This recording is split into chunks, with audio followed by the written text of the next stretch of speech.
So just to reintroduce myself, my name is Karina Williams. I'm a business unit CFO for the past 5 years, a little bit over that. Been in finance my whole career. I lead a team of over 35, and I have a portfolio for about 1.3 billion dollars annual revenue.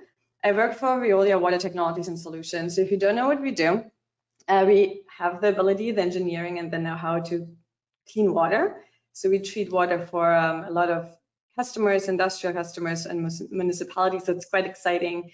You hear more and more about water and the importance of water in the news. So I'm quite passionate about what we do. And now I'm here today to talk about change management.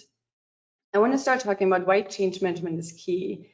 And to lead that off, I want to start with a quote, which goes, "The art of life is a constant readjustment to our surroundings."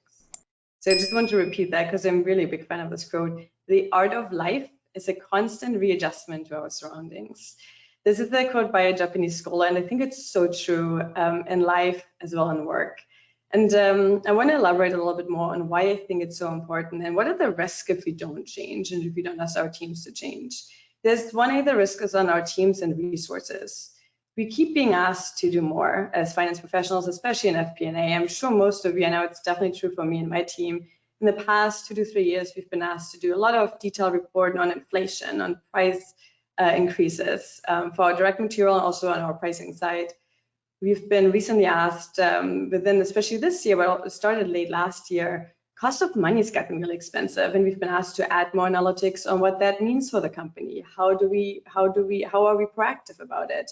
What do we do? The workload always increases. So if we don't do change management, if you don't critically look as to how we can reduce the workload, what do we do, how we should do it, we really don't have a good work-life balance. We really don't have the time to do what we should be doing because the workload just gets bigger.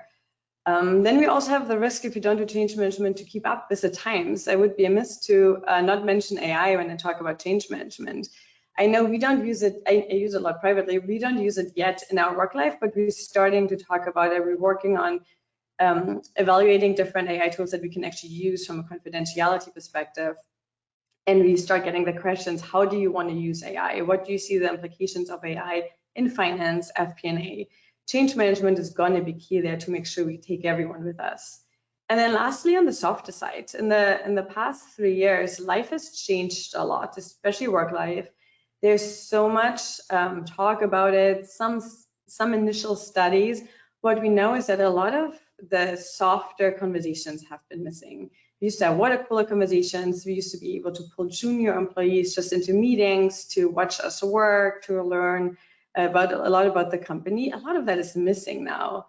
And also here, change management, the key is to make sure we reap the benefits from it and don't just fall into the pitfalls of this. Now I want to talk to you on the next page about just 5 items that are important to do effective change management. The number one is establishing a clear vision for the team. We need to have a purpose, we need to have goals, we need to have a whole story behind why we want to do certain change and then drive that story across. How we drive it across, Ron already talked about it, is really communicate. Over communicate, repeat the message over and over and over again. And I always say you have to repeat it so much until you feel everyone on your team is bored with the message. When everyone is so bored, they don't want to hear it anymore, they make jokes about it, and it becomes a thing they talk about, then they really know it and they've heard it plentiful to really embody the change and go from there. Then the next thing is engage the other stakeholders. It cannot just be you in a silo. Finance works with so many teams. We have business partners in operations and HR everywhere across the companies. Talk to them too. Talk to them about the change you want to drive and make sure they also talk to your team members about the same change so your team doesn't get reflecting messages. And then empower your team.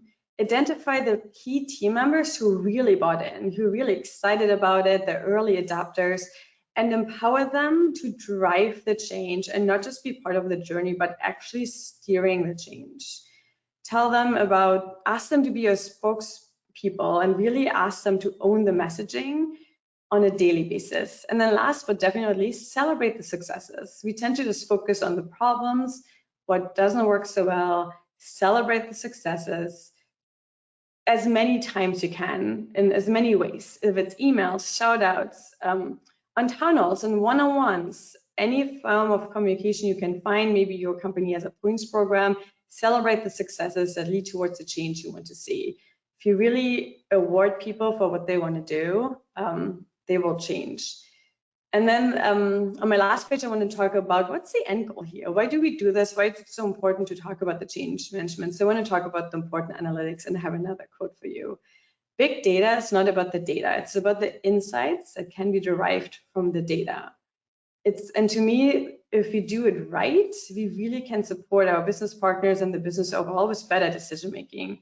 And that will have so many benefits. I listed a few there, but there's more that goes beyond this. Improved planning and forecasting, risk management, we always solve cost optimization. But if we really get change management right, if we critically think about how we do it, what do we do on a daily basis, how do we spend our time, then have a clear vision, over communicate on it, engage other stakeholders, empower the team, and then celebrate the successes, we really can get to something here.